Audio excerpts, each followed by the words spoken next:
এটা কোনো প্রতিবাদ নয়। প্রায় হাজার ছাত্র জনতার উপরে নিষ্ঠুর বর্বর নির্যাতন করা হয়েছে, গুলি করা হয়েছে, রক্তের আশ্বাস রঞ্জিত করা হয়েছে। সেই মর্মস্পর্শী বেদনাবিধ এক ভারাক্রান্ত সময় আমরা আজকে সেই রায়হানের ব্যতীত শোকাহত পিতার পাশে কথা শুনে আপনারা নিশ্চয়ই আপনারা অনুভব করেন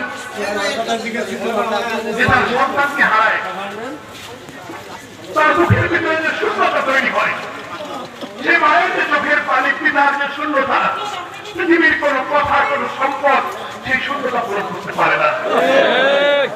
আমি সাকিব রায়হানের আব্বাকে বলেছি, আপনি হারিয়েছেন, সেটা দিয়েছিলেন মহান আল্লাহ তাআলা, এবং দেওয়ার সময় তিনি তার বান্দাকে কখন